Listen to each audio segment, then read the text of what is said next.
Bonjour théologien Abdou Frédéric. Merci de nous recevoir dans vos locaux. Bonjour, c'est moi qui vous remercie. Nous sommes venus à vous ce jour car sur les réseaux sociaux, de plus en plus de personnes s'intéressent à vos travaux, à vos recherches. Vous avez créé une université de recherche dénommée l'Université Oufouettisme. Qu'est-ce que le fouettisme? Bon, d'abord, je vous souhaite la bienvenue chez nous. Merci aussi pour l'intérêt que vous avez porté à nos publications et à nos activités, disons, qui révèlent notre raison d'être. Bon, effectivement, l'université Oufouettisme existe. Elle est là pour donner effectivement concrètement disons une réponse à la question de savoir ce qu'est le fouettisme en fait. L'intérêt, vous me direz certainement que l'intérêt de l'université c'est quoi? L'intérêt de l'université c'est que l'université va donner les moyens, disons, de nous exercer à la saisie, à la maîtrise de la pensée de quelqu'un. Et notre objet ici, qui est Houphouët-Boigny, le père de notre nation ivoirienne. Ok. C'est ce qui fait que l'université va nous permettre de parler de sociologie, c'est-à-dire d'aborder l'objet de sa pensée et de son existence sous l'angle de la sociologie, et en faire pareillement pour l'anthropologie, la théologie, l'histoire, voilà, l'histoire, etc., etc. Donc tout ce qui va rentrer. Bon, il faut que je précise aussi que dans la théologie, ici nous disons les sciences théologiques, parce que la théologie a plusieurs aspects. Donc l'université va nous permettre d'avoir ce cadre-là de travail et de recherche en fait. Voilà pour ce qui est amené. Donc l'université va nous permettre de traiter de ce que nous appelons la perception au foutisme de l'homme et partant de son existence en fait. C'est pour ça que nous parlons de l'université. Devons-nous comprendre qu'il y a une différence entre l'université Oufouettisme et l'université Félix Houphouët-Boigny de Cocody? Oui, il y a une différence. Bon, et de coutume, hein, quand un homme, une personnalité de la taille de Houphouët-Boigny arrive dans une société, voilà, avec l'histoire qu'on lui connaît, on lui dédie un cadre.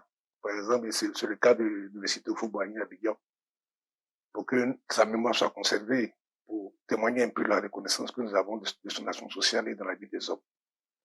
Nous, nos particularités, bon, vous allez remarquer tout de suite. Vous allez remarquer que ici, nous n'allons pas là-bas, disons à l'université Houphouët-Boigny,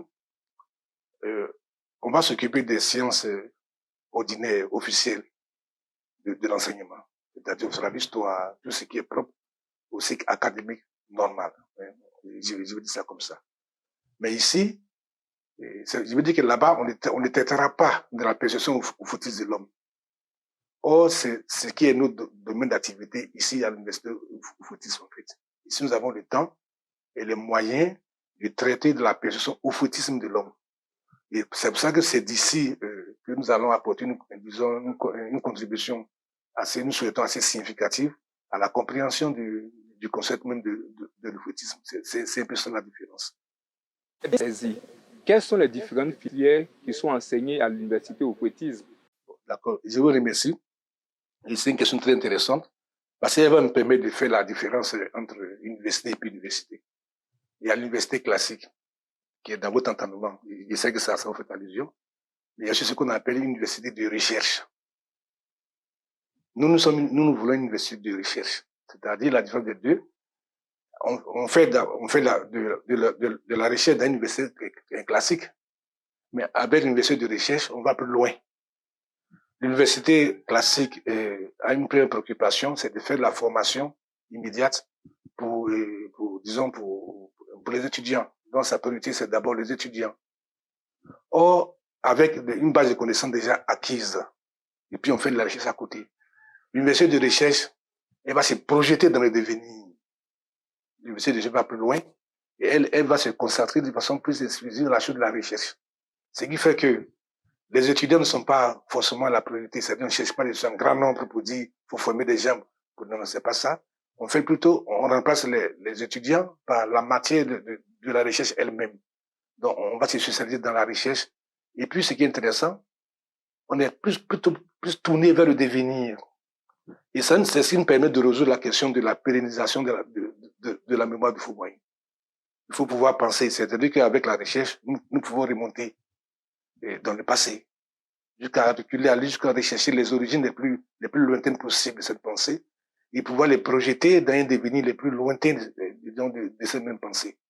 Donc, il faut un cadre de recherche et c'est à cette question-là que veut répondre l'utilisation que nous faisons d'être, disons, une université de recherche. Je ne sais pas si j'ai réussi à faire comprendre. Oui. Donc, nous sommes une université de recherche dans notre développement, dans notre façon de voir les choses, à cause de la projection que nous faisons. Nous partons rechercher, nous recherchons dans le passé, nous recherchons dans le futur. Je veux dire que nous projetons, nous allons projeter pour réussir la chose, intention appelée la chose de la pérennisation de la mémoire du Fauboyant. En fait, c'est de ça qu'il s'agit, et surtout de son impact sur la société. C'est pour cela que quand vous parlez des matières, des filières, tout ça, nous pouvons maintenant parler d'abord de l'histoire, la théologie, avec toutes ses composantes, l'histoire, la philosophie, la sociologie, l'anthropologie, et puis quelquefois parler d'anthropologie anthropologie historique et religieuse, etc. Théologien Adou Frédéric, vous avez parlé des différentes. Quel est le lien entre la mémoire du Fauboyant et la sociologie? Le lien entre la mémoire du Fauboyant et la théologie. Habituellement, on associe la théologie à tout ce qui est religion. Y a-t-il un lien entre le Fauboyant et une religion particulière? Oui, bon, oui, merci pour la question. Je dirais oui, de façon très forte, oui, parce que, bon, l'on sait, disons, la dévotion que vous pouvez, nous savons que vous pouvez avoir une dévotion particulière pour la religion. On a vu militer à l'Église catholique. Il a tout fait pour montrer le fait qu'il était un croyant. On a vu ses rapports avec toutes les religions, mais de façon intime, de façon personnelle, on a vu pratiquer la religion catholique. Mais il est un homme d'État, et nous disons qu'il est porteur, il s'est révélé être porteur d'un message pour sa société. Bon, bien qu'il ait agi dans un domaine, disons, politique, nous pouvons démontrer que c'est parce qu'il a été porteur d'une certaine foi. Et c'est, de toute façon, il a lui-même illustré en parlant de la région des paix. Donc, l'action théologique a réellement sa place, en fait, dans notre université.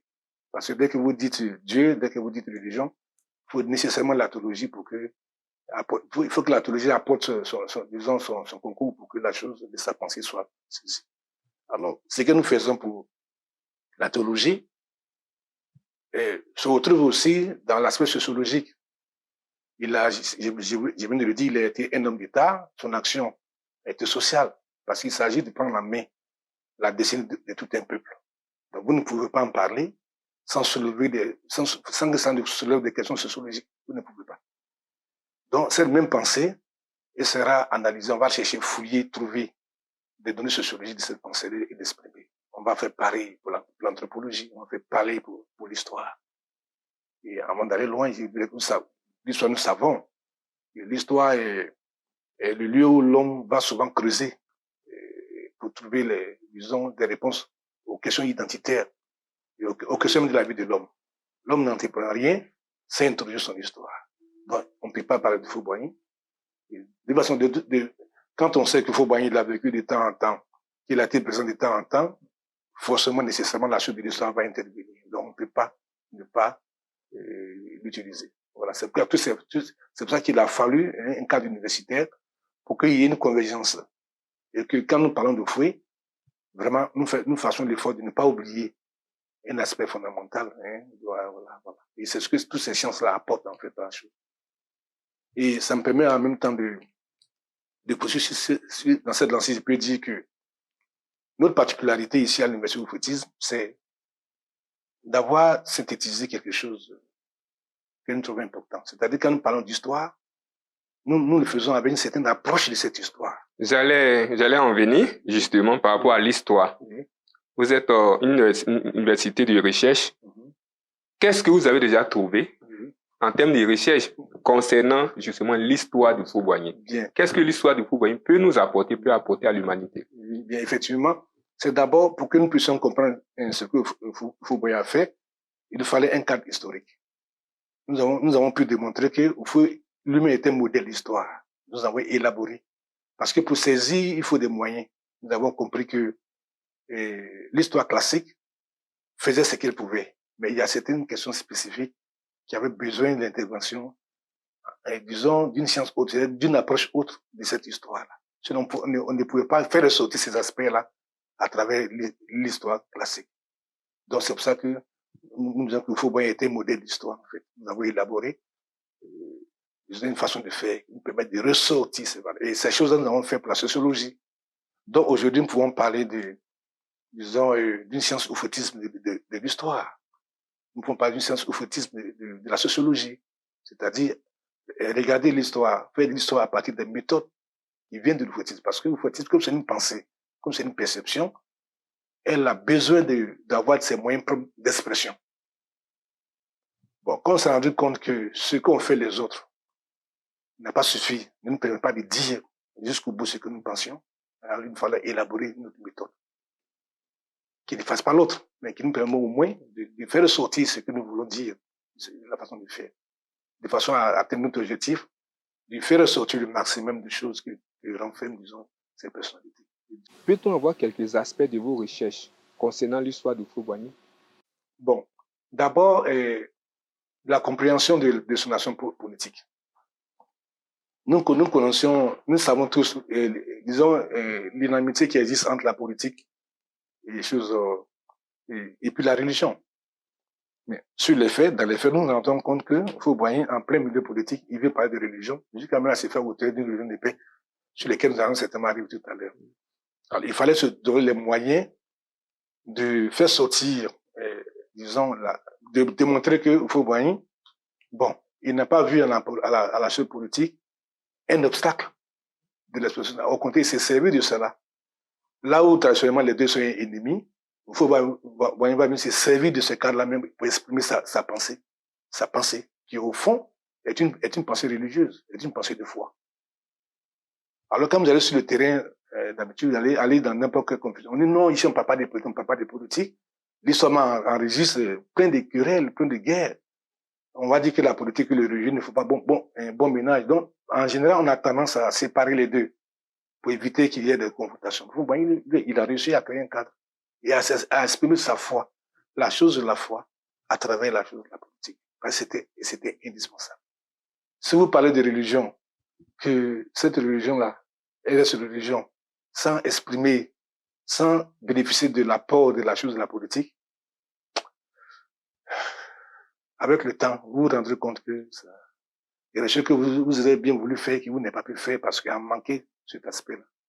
On a peur parce que l'histoire est là, on a vu beaucoup de soubresauts, beaucoup de compréhension. Vous voyez, il a réussi à se frayer un chemin et puis à installer. Alors nous avons eu le temps de parler. C'est tout ça qu'il fallait, ce cadre universitaire, en fait, pour gérer toutes ces questions qui sont assez délicates. D'accord. Ça, c'est un exemple. Le deuxième exemple que je peux donner, c'est la chose de la religion dont il a parlé. La paix, ma seconde religion. Bon. Si on ne s'assoit pas, nous ne nous enseignons pas pour retrouver la profondeur de cette pensée, elle va rester quelque chose. Or, c'est quelque chose qui est rempli de sens et donne dans notre besoin. Avec toutes les démonstrations que vous êtes en train de nous faire, est-ce que selon vous, le président Houphouët-Boigny avait-il conscience que sa pensée deviendrait plus tard l'objet d'une université de recherche?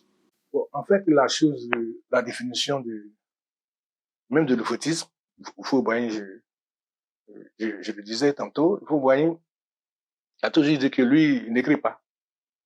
Parce que Mahomet et Jésus, il a donné des exemples. Jésus et Mahomet n'ont pas écrit, mais pourtant, ils sont les exemples les plus lus. Qui l'attache la définition de l'oufoutisme, il revient à ses disciples, à ceux qui veulent prendre le relais de.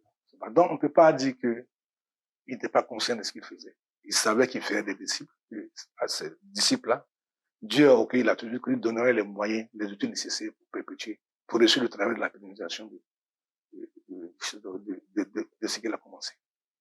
Est-ce que vous pensez que l'oufouettisme peut servir à toute l'humanité? Oui, effectivement, l'oufouettisme sert à toute l'humanité pour la simple raison que les questions qui sont abordées par l'oufouettisme, qui sont la chose de la liberté, ne peut pas être, disons, l'exclusivité d'un peuple, même si fut-il ivoirien. Mais nous avons besoin, ivoirien, parce que nous avons besoin qu'il y ait un départ. Disons, à l'instar du peuple Israël, Dieu voulait s'adresser aux hommes, il a pris un peuple et il s'est adressé. La chose n'est pas restée pour le peuple d'Israël. On a compris après que la chose a été adressée à l'humanité entière des hommes à travers tout le temps. C'est pareil. Donc, il nous faut des artisans. Il est ivoirien, il ne pouvait que prendre ce qu'il avait sur la main, les préparer pour que le message soit porté. Donc, il y a des gens voilà, qui partent de la Côte d'Ivoire pour annoncer la bonne nouvelle de cette œuvre-là. Donc, le côté, c'est bien à une dimension, disons, humanitaire, disons, à l'échelle de l'humanité. On va insister sur l'aspect théologique. Vous disiez tout à l'heure que le président Houphouët-Boigny relevait justement que sa deuxième religion était la paix. Comment comprenez-vous cette pensée d'Houphouët-Boigny? La religion de la paix, il y a deux façons, disons, de comprendre, mais qui va revenir à la même chose. C'est d'abord l'importance de la religion dans la vie de l'homme. L'homme ne peut pas vivre sans religion. De même, l'homme ne peut pas vivre sans paix. Vous voyez qu'il y a une similitude. Ça veut dire la même chose. Donc finalement, qu'est-ce que c'est la religion? Sachant qu'il y a des livres qui sont écrits pour dénigrer, pour attaquer la religion, vous dites que l'homme ne peut pas vivre sans la religion. L'homme ne peut pas vivre sans la religion. Donc finalement, la religion, qu'est-ce que c'est? Bien. D'abord, il faut, comme le mot existe, il faut comprendre la compréhension que Houphouët-Boigny en avait.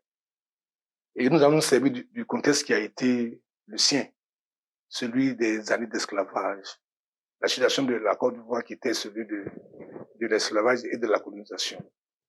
Mais un peu plus antérieur à cela, et à celui d'un contexte du monde, parce que nous remontons jusqu'à là-bas, disons qui étaient les ans de guerre, la première et la deuxième guerre mondiale. Parce que donc l'état du monde était devenu chaotique. Je veux dire que la guerre a illustré l'effondrement des valeurs humaines, en fait. Parce que c'est ça la signification de la guerre. La guerre, ce n'est qu'un effondrement, de l'effondrement des valeurs humaines.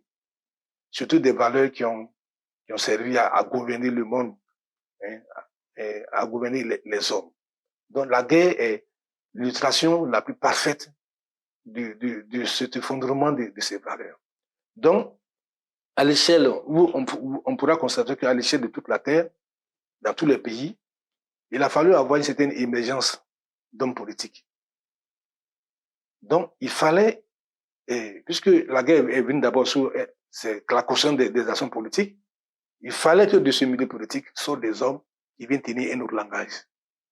Donc, Houphouët-Boigny fait partie de ces personnes-là. Et dans chaque peuple, il y a des leaders qui ont contribué à sortir ces peuples-là. Donc, il fallait gagner la guerre.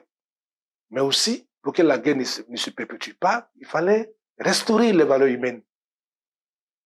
Voilà d'où vient le fait que Houphouët-Boigny va apparaître comme un messager. C'est pas Dieu qui envoie en guerre. Donc, nécessairement, la guerre n'est que le fait des hommes eux-mêmes.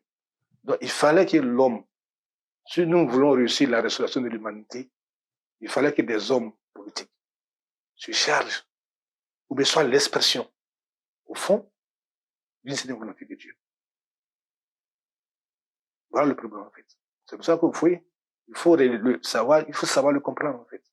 C'est pourquoi il dit, en fait, la politique n'est qu'un cadre pour transmettre un message de paix, un message. Il fallait ramener l'homme à la chose de la paix, qui elle, est divine. Donc, c'est comme cela que vous définissez la théologie.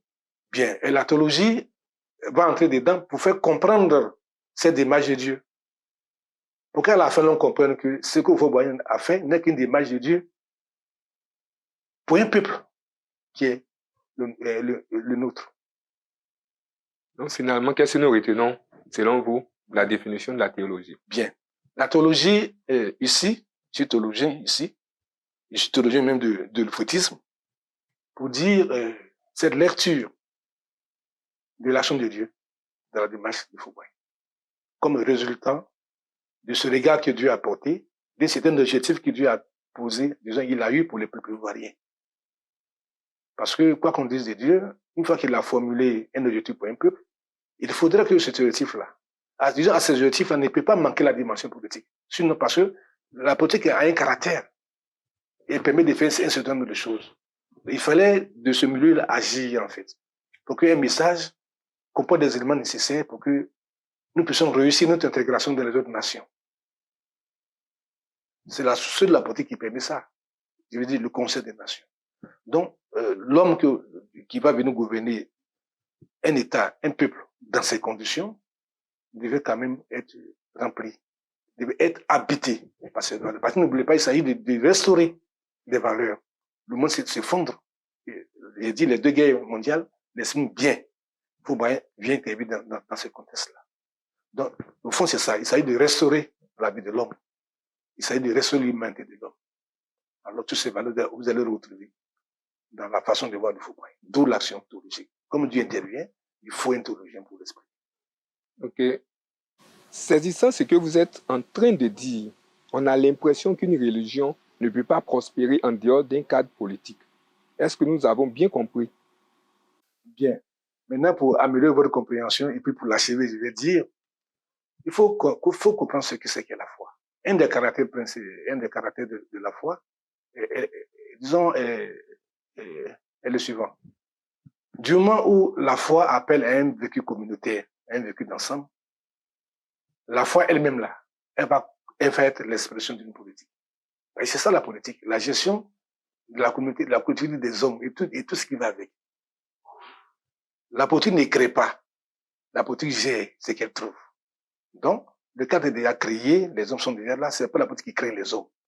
La politique vient comme un outil de gestion. Donc, la foi, dès l'instant où Dieu donne un message qui va rassembler son peuple, ce message ne peut pas se faire si la foi elle-même qui est exprimée n'est pas une politique.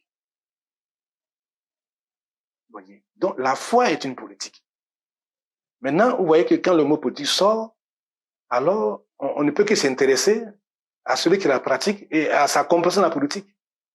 La politique, en général, dans son propre, on a défini comme le mécanisme par lequel sont gérées une collectivité. Mais la méthode est là, mais elle vient d'où? Elle vient de la pensée même. C'est pourquoi il dit, elle est liée à la foi. Et je m'explique simplement en disant, du moment où la foi invite à exiger un vécu d'ensemble, dites-moi comment vous allez faire si la foi elle-même ne contient pas de la politique pour permettre. C'est-à-dire que si la foi est sans politique, elle ne peut pas gérer la communauté des hommes. Donc, il y a une politique qui est propre à la foi. C'est ça qu'il s'agit. Le nom, Oufoué, c'est pour ça que quand vous regardez Oufoué, il a pu agir différemment des uns des autres. Parce qu'il a compris, en fait. C'est comme quand il dit la paix n'est pas un vain mot. Il veut dire qu'il a compris le fondement de la paix. Il va alors pouvoir dire qu'il faut accomplir le fondement de la politique. Oui. La politique vient de la foi. Quand la dernière fois, je crois que l'un des méthodes, j'ai dit, en fait, il faut savoir qui il faut voyer. Parce que la politique n'est qu'un cadre d'expression. Donc, chacun peut venir à la politique avec sa conception des choses. C'est cette conception qui fait la politique, qui donne réponse, qui donne compréhension finalement. Donc, quand on parle de politique de Fouboyant, vous êtes obligé de vous référer à la personnalité de Fouboyant, qui exprime en réalité finalement, après on le dira, le message dont il est porté. La paix n'est pas un vain mot, c'est un comportement, disait le président Houphouët-Boigny. Dans votre université oufouettise, allez-vous vous appuyer uniquement sur ces phrases pour démontrer ce qu'il voulait dire, ou bien vous allez étudier son comportement, sa manière de vivre pour ressortir l'aspect religion d'Houphouët-Boigny? Bien. L'aspect religion, elle est déjà démontré d'entrée de jeu. Il est essentiel de comprendre que dès que j'ai cité Dieu, j'ai fait appel à Dieu, et que j'ai posé le cadre qui était celui du monde dans lequel Houphouët-Boigny agissait, entre les deux guerres, quand j'ai cité un peu ce contexte en disant, le problème c'était de donner une réponse à l'effondrement des valeurs humaines. Et j'ai réussi par la parallélité des deux guerres. Donc, il faut restaurer. Alors, il faut un message de restauration. Les hommes, ils ont essayé. Le résultat, c'est la guerre. Ça veut dire qu'ils ne l'ont pas. Dieu est obligé d'intervenir. Il intervient, il va alors charger l'homme d'une valeur. Donc, la valeur, elle est là. Donc, c'est pour ça qu'il faut comprendre Dieu. Il faut comprendre le message de Dieu. Et c'est ce message de Dieu que Houphouët-Boigny a exprimé. Il n'a pas créé le message à lui-même. Il n'a que porté des messages. Donc, il faut comprendre l'auteur du message. Et puis voir Houphouët-Boigny comme l'artisan, celui qui va travailler sur le terrain. Il va l'exprimer à travers, parce qu'il est porteur, donc, il va nécessairement l'exprimer à travers sa propre personnalité. C'est ce qui a donné ce que nous voyons. Donc, si vous regardez Houphouët-Boigny par ses comportements, c'est pas évident que vous, si vous ne savez pas regarder, vous ne serez pas remonter jusqu'à Dieu. C'est pour ça que pour certains, quand je n'ai pas d'histoire, c'est cela. Si l'histoire ne se fait pas cette théologie-là, qui fait intervenir l'action de Dieu, vous vous planterez. Vous n'arriverez pas.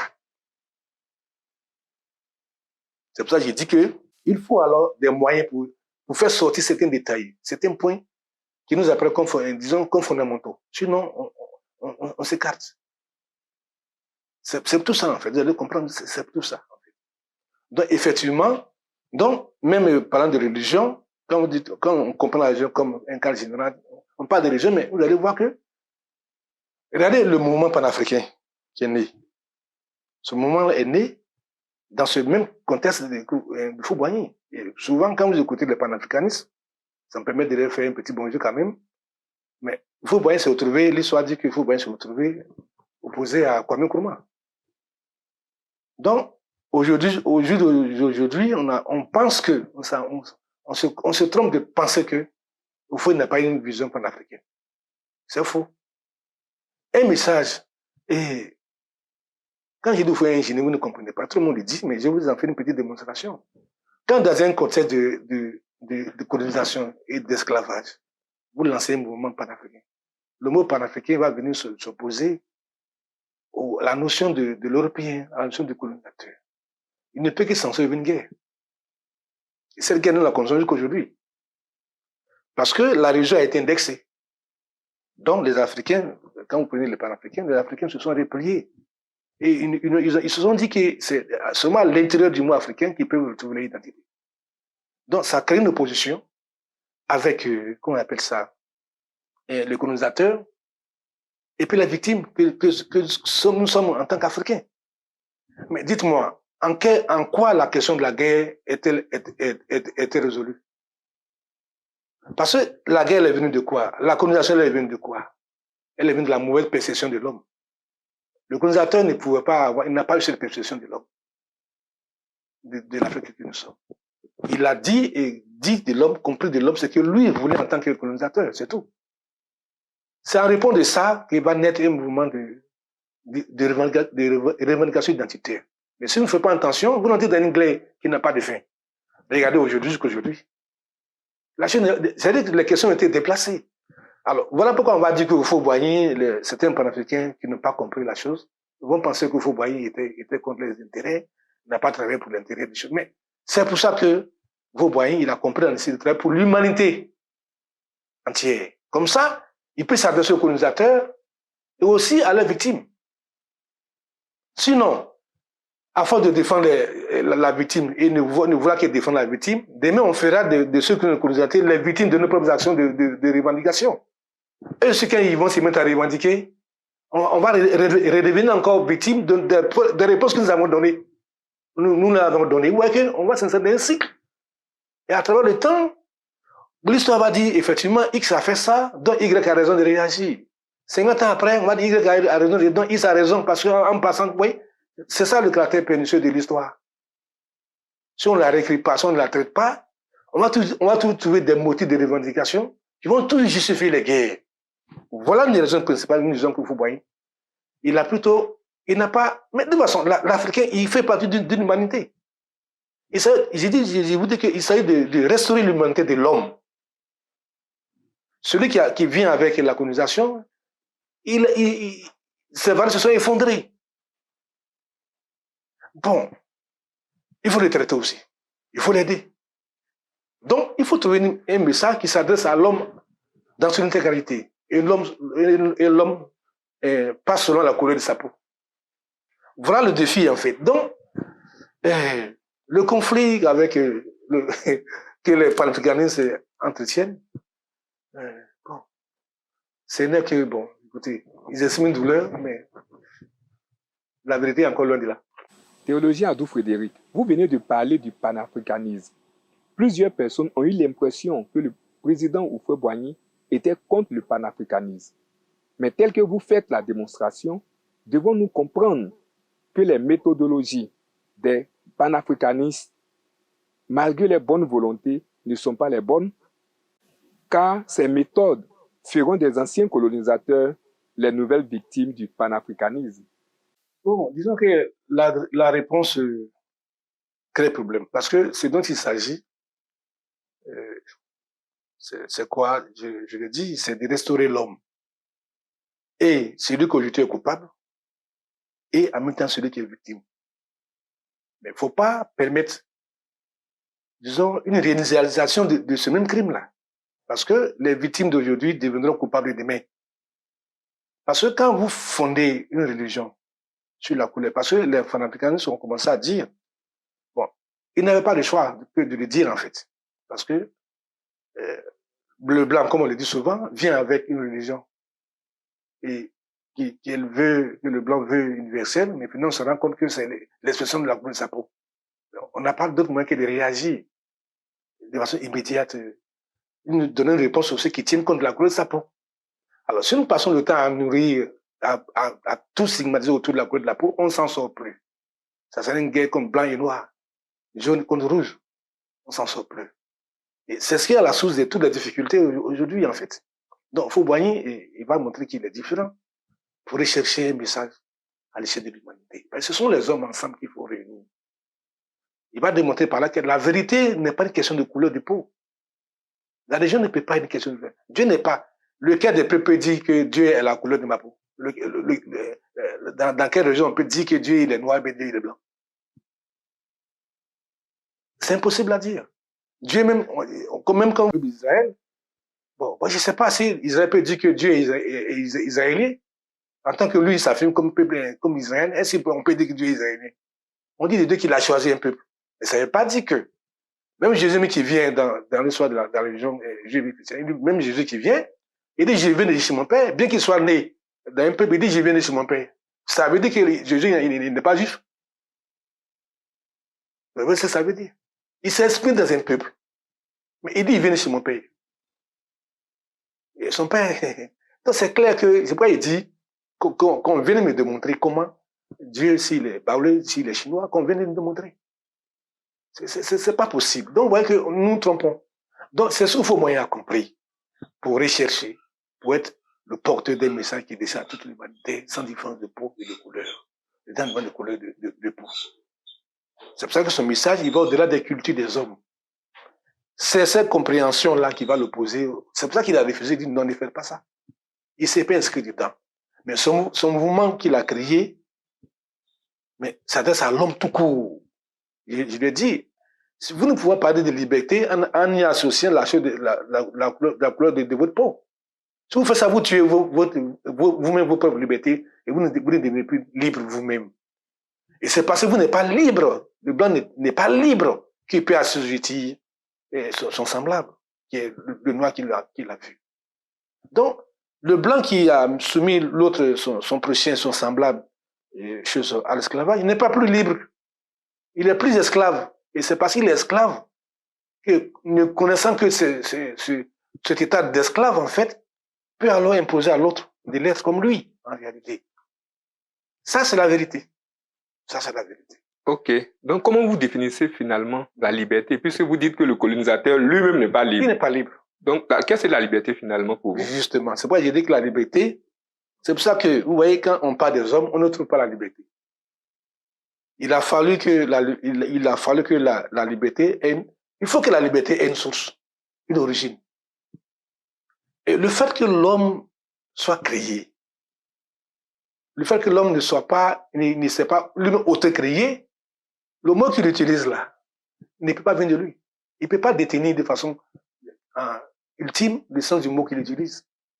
Il est créé. Ça veut dire qu'il va alors hériter ce mot-là de son origine, de son créateur. Voilà pourquoi on va dire que c'est Dieu qui est la paix. C'est Dieu qui est la joie. Donc, en toute chose, quand on parle de restauration, alors il faut remonter à la source originale de la chose de la paix. Voilà, c'est de ça que Houphouët-Boigny s'est fait fort, en fait. On sait que chaque religion a son livre sacré. Ici, on parle de la religion de la paix. On parle de l'oufouettisme.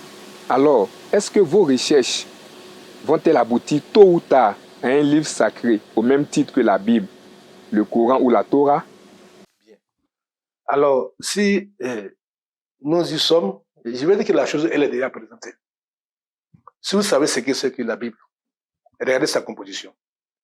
Vous verrez que la Bible, c'est quoi finalement, c'est quoi? La Bible, ce n'est qu'en réalité, je vais dire, l'expérience de vie de ces auteurs et l'expérience l'expérience d'une vie que ces auteurs ont eu avec Dieu. Alors, faites-moi la différence entre un feu qui est envoyé, qui portait des messages. Son expérience de vie, l'expérience de la vie qu'il a avec son Dieu, son Créateur, fait alors office. Parce que sans lui, le message se trouvant en lui, comment allons-nous trouver le message sans lui, sans parcourir au feu lui-même?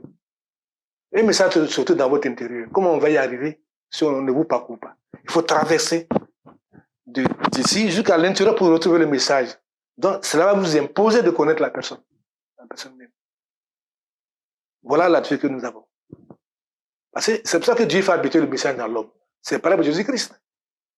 Je vais dire que Jésus-Christ, bon, d'habitude, l'ange annonce, il envoie. Mais cette fois-ci, Jésus, lui-même, il est le message même. Le message qui est fait à Marie, c'est la venue d'un homme. Voyez? Je vais dire que le message s'est fait un homme. Donc, Houphouët-Boigny va vivre en tant qu'homme porteur du message. Je vais dire alors le message de paix. Voilà pourquoi on ne peut pas de fouet comme paix. Qu'on ne peut pas dissocier le nom du fouet de la chose de la paix. Ben, c'est lui qui l'a exprimé. Il a fait la différence. La paix n'est pas un vrai mot, c'est un comportement. Vous voyez? Il a montré la fracture, le déphasage, disons, la démarcation qu'il y a avec les autres compréhensions de la paix. Il ne faut pas oublier que, étant dans un contexte de guerre, comme je l'ai déjà signifié, qu'est-ce qui a envoyé les hommes à faire la guerre? Qu'est-ce qui les a poussés à faire la guerre? Qu'est-ce qui leur a imposé la guerre comme seule alternative? Pour que tout le monde, c'est la notion de paix. Chacun est allé à la guerre en se disant, je vais pour trouver la paix, je vais pour chercher la paix. Si je veux avoir la paix, il faut que je passe la guerre. C'est ce qui l'a conduit à ça. Donc, ils ont été conduits par des notions de paix qui leur sont propres à eux. Hein. Les résultats, nous le savons. Voilà, c'est la chose de la paix. Vous dites que Houphouët-Boigny peut être assimilé à la paix. Houphouët-Boigny n'a-t-il jamais fait la guerre? Certaines personnes prétendent que Houphouët-Boigny a fait des coups d'État, des violences politiques. Houphouët-Boigny serait-il vraiment un homme de paix? Bon, c'est un homme de paix et ça ne peut pas changer. Je vais vous renvoyer cette question parce que c'est l'un des arguments qui tue souvent les panafricains. Ils croient qu'ils se trompent. Je vous dis pourquoi. Prenez le cas de l'apôtre Paul. Savons, je le dis exprès.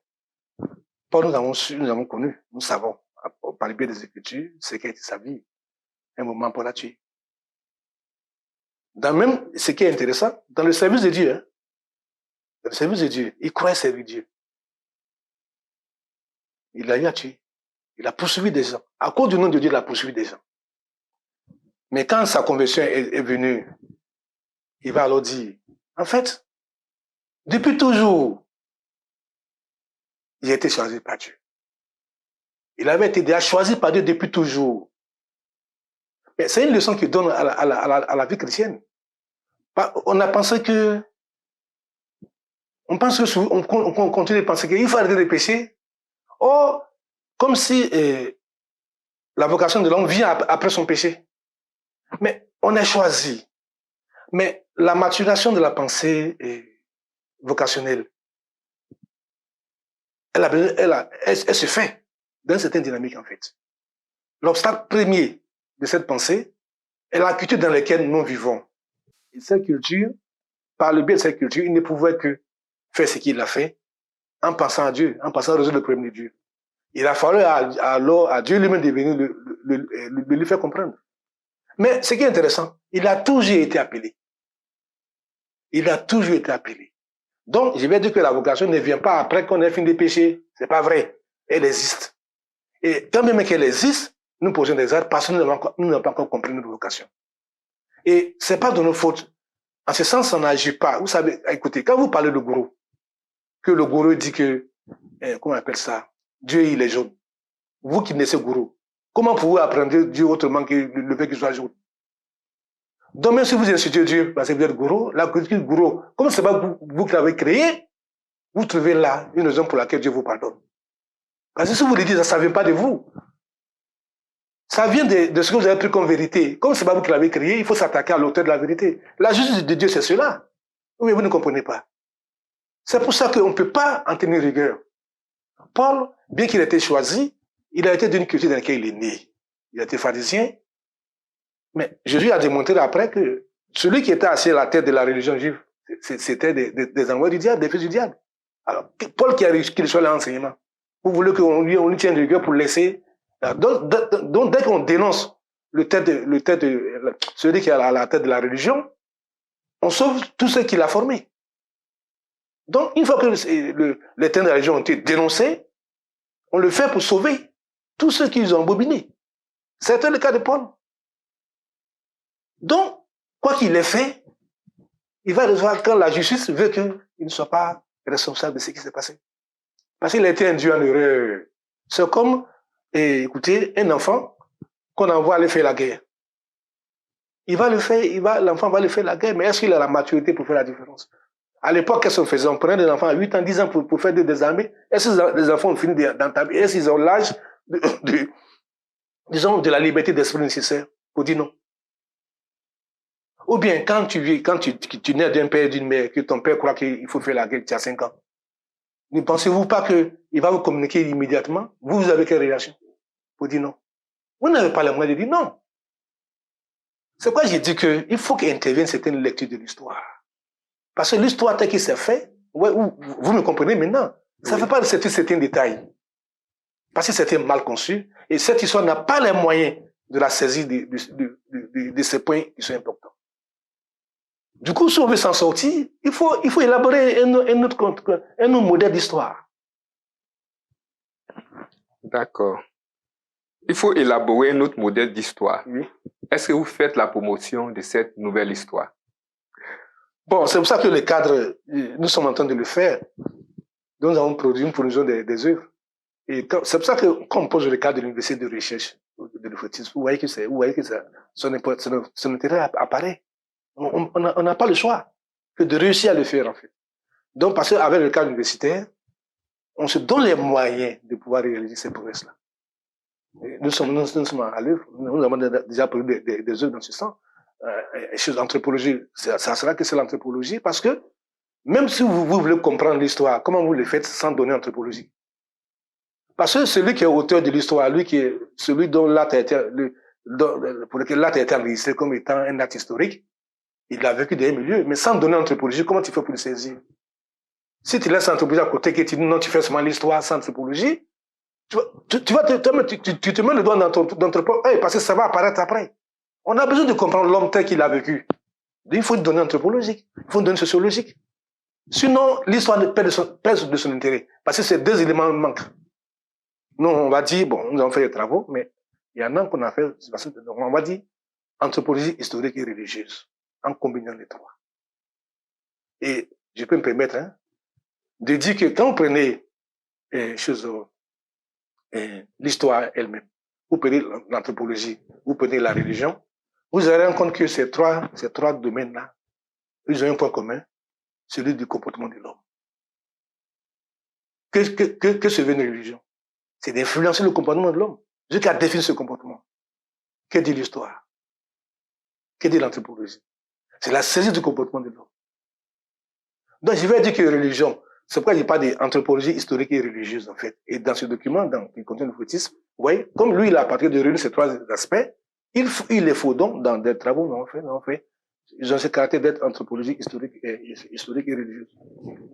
Théologien Ado Frédéric, merci pour cette belle démonstration. Houphouët-Boigny vient de la Côte d'Ivoire. Vous êtes un chercheur de l'euphotisme. Et est-ce qu'à ce jour, vous connaissez d'autres chercheurs qui réfléchissent à la pensée, à la conception de Houphouët-Boigny comme vous? Bon, mais les chercheurs, ceux qui aiment Houphouët-Boigny sont... Houphouët-Boigny suscite dans le cœur des hommes. Je vais dire que Houphouët essaie de nous rassembler. C'est sa pensée.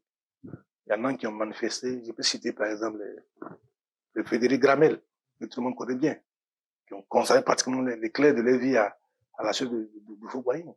Il fait dans le cadre de sciences et culture. Mais au-dessus de tout ça, va culminer la chose de la Fondation Houphouët-Boigny à M. Sokro, qui fait l'effort de rassembler, de recueillir toutes les données et sur les spécialités. Ce qui fait que, quoi que vous fassiez, vous allez comprendre plus tard, tout à la nécessité de converger vers eux pour que les efforts soient rassemblés. Bon, moi, j'ai ce bonheur, en fait, d'avoir initié ce mouvement, en fait, comme m'est permis de l'initier. Je me suis, bon, par la faute des choses, bon, voilà, on a fini par faire connaissance. Moi, j'ai fini par le connaître, j'ai appris à le comprendre, et je suis, donc, nous avons initié quelque chose. Donc, parce que, à force de faire la publication, cette volonté que vous avez, ça ne peut pas passer inaperçu. Donc, s'il y a quelqu'un, et comme c'est les choses, parce qu'ils ont les moyens, ils ont les cadres, ils ont tout ce qu'ils ont besoin, alors partout, ils vont détecter quelque chose qui peut servir à cette cause-là. Je ne crois pas qu'ils vont le jeter de lever de la main. Voilà. Donc, nous pensons que c'est le rôle, je crois, certainement de la Fondation, d'aller dans ce sens-là. Effectivement, pour le peu que je sache, il y a à l'intérieur de la Fondation des chercheurs de l'université, de toutes les universités de Côte d'Ivoire, même d'avant, pas tous, mais il y a un certain nombre, ceux qui la chose intéresse, qui collaborent avec, qui interviennent de façon concrète dans le travail de la Fondation. Voilà. Donc, je sais que ça existe. Je sais que ça existe. Bon, moi aussi, je vis avec mon approche. Et puis, bon, écoute, c'est eux qui apprécient. Mais des gens, bon, on se connaît. Je ne dis pas que totalement non, mais le peu que j'ai vu, c'est ça. Donc, c'est eux que tout le monde regarde, c'est eux que nous regardons. Donc, tous les chercheurs, bon, de toute façon, quand vous allez évoluer, alors, si vous travaillez seul, quand vous allez évoluer, vous allez vous rendre compte que vous allez trouver des gens devant vous. Paul va dire, la part du débat va commencer par vous. Vous voyez? Ils ont l'avantage d'avoir été institués par Houphouët-Boigny lui-même. Donc, vous ne pouvez pas faire un travail sérieux. Et puis, vous donner la liberté de les exclure. Laissez-les à eux la taille de vous exclure. S'ils ne l'ont pas fait, vous n'avez pas, c'est pas trop malin, quoi, en fait. Ok. Pas si vous comprenez. Oui, c'est à eux que cela appartient. Moi, je ne peux pas me permettre de cela. Ok. On parle d'Houphouët comme un homme de paix, la religion de la paix. Houphouët est de la Côte d'Ivoire, les donc ivoiriens. Il y a quand même un paradoxe. En Côte d'Ivoire, ici, avec les crises qui se succèdent, comme si Houphouët n'était pas de la Côte d'Ivoire. Le nom d'Houphouët-Boigny est associé à beaucoup de choses, à des troubles, en tout cas à toutes sortes de dégâts, à toutes sortes de débordements. Comment est-ce que vous pouvez donc expliquer cela, ce fait-là? Bon, je dirais que c'est un fait normal, mais même bien que ce soit normal, je dirais en griffe, c'est un fait tout à fait normal. Parce que c'est pour cela que une institution comme la Fondation existe. Parce qu'on a compris qu'il fallait extraire, c'est pas de faire la guerre aux autres, mais il fallait extraire. Il fallait arriver à une coordination de la pensée.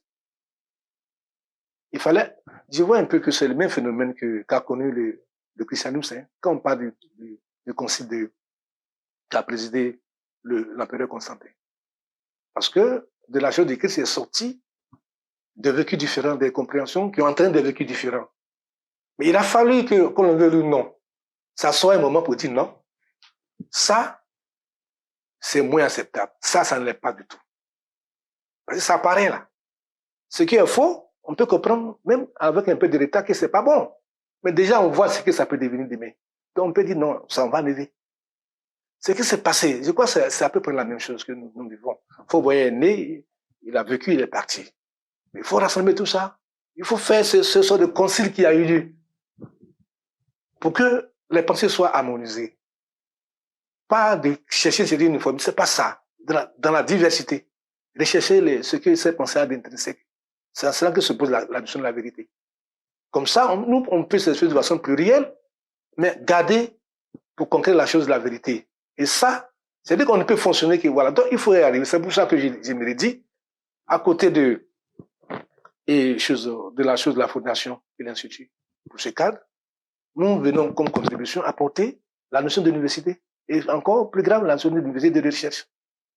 pour nous donner les moyens de formaliser tout ça, d'épurer tout ça, de donner des réponses à ces crises-là, qui sont nées ça et là, à ces incompréhensions. Parce qu'on ne peut pas continuer à vivre dans les incompréhensions. On ne peut pas. Donc, il faut trouver.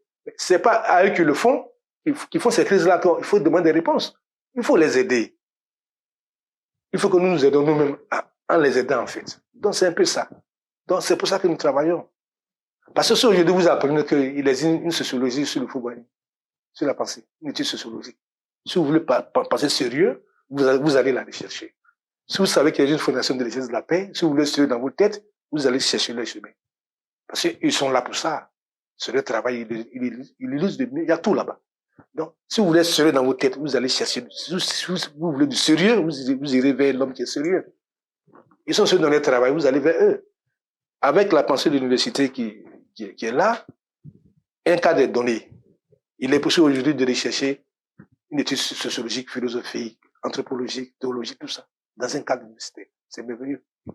Donc, ça répond de tout ça en fait. C'est la seule façon de faire, en fait. Avec le niveau de vos recherches, pensez-vous qu'il reste beaucoup à faire, à rechercher sur Houphouët-Boigny, ou au contraire, vous avez fait la plus grande partie du travail? On ne peut pas dire cela. De toute façon, quand nous présentons nos recherches, nous prenons soin d'écrire. Le travail de recherche que nous faisons n'est là que pour répondre de façon partielle. On va dire partiellement aux exigences même du thème. Le thème du Houphouët-Boigny, le concept de Houphouët-Boigny connaît des exigences. Donc, nos propositions ne sont que des tentatives partielles. On ne pourrait même pas être arrivé. Non. Ce n'est que des approches partielles. Et à force d'être partiel, on va couvrir le maximum d'espace qu'on peut couvrir, c'est tout. Sinon, on ne peut pas l'épuiser, c'est difficile. Mais il faut réussir le pari de donner à l'homme un minimum pour son propre vécu immédiat. Il faut commencer par le rechercher. Et puis après, on va grandir, on va continuer à grandir. Donc, il y a des besoins qui sont pressants de griffes, sur lesquels il faut travailler pour que les gens aient un minimum pour ne pas tomber dans le gouffre totalement. Et puis bon, après, voilà, ça dit. Donc, nous savons très bien que nous ne pouvons pas, disons, satisfaire, c'est pas possible de penser comme ça. Vous avez parlé tout à l'heure du panafricanisme et ses manières de faire ou d'agir. Avec la science de l'oufouettisme, comment la victime doit-elle réagir en face de son bourreau? Si ce n'est pas par la violence, peut-elle faire autrement? C'est ce que montre la chaîne de l'oufouettisme. Quand j'explique l'histoire, je montre que dans cette histoire, il y a une autre histoire, en réalité, qui a échappé à la vision des gens. Alors, comprendre que le message qui est porté à l'humanité, il est mieux que le message finalement soit porté à l'humanité entière de l'homme que de laisser dans la culture, dans le combat de couleur de peau. On s'en sortira jamais. Quoi qu'on avance comme argument, on ne peut pas s'en sortir. Ça, c'est par rapport à la couleur de la peau. La victime qui a la même couleur de peau que son bourreau, comment fait-elle pour se libérer de la tyrannie de son bourreau avec la science de l'oufouettisme? C'est pour ça que je dis que quand on parle de religion de la paix, on n'a pas eu le temps de le faire. Il y a des documents anthropologiques qui existent où je parle du comportement. J'ai dit que le fautisme est la culture du comportement. La culture du comportement. Vous savez, quand vous voulez guérir quelqu'un de sa nervosité, créez un contexte de nervosité pour qu'il apprenne à affronter son mal. Donc, quand un contexte de guerre se crée, souvent ça se fait, disons, ça échappe à la volonté de l'homme de paix. Parce qu'il est seul parmi 10. Il n'y a pas de débat. Mais quand vous avez compris ce que c'est que la paix, on le sentira dans la réponse que vous allez donner. Vous comprenez, un homme de paix, c'est qu'il vit dans l'adversité, il sait. Il est préparé à ça à l'avance, en fait. Donc, ces réponses sont déjà dictées par la chose de paix. Il sait que si aujourd'hui il dit ça, demain ça sont de contre lui. Donc, quelque chose à douleur, il fait des fautes d'exprimer ce qui est la vérité. L'histoire, c'est ce que l'histoire va retenir. Vous pouvez le tuer, mais la vérité va rester. Et c'est ça. Quand vous allez introduire l'histoire et mettre en face de vous votre erreur pour avoir fait du mal à un homme de paix. Parce qu'après, vous n'aurez plus de raison. Au lieu de dans la douleur, dans ce qui vous motive, dans l'émotion, vous allez crier. Vous allez couper sa tête. Mais quand l'émotion ne va pas rester tout le temps, ça va descendre. vous allez vous retrouver en face de vous-même. Et c'est là que vous allez pleurer pour dire que vous avez mal fait. Merci beaucoup, cher théologien Adou Frédéric, pour notre entretien qui va maintenant prendre fin. Nous vous souhaitons plein succès dans vos travaux de recherche sur le fouettisme. Nous vous remercions et vraiment, bon vent à vous aussi. Et merci d'avoir, bon, j'espère que nous avons participé, donné un temps un peu de réponse à votre soif.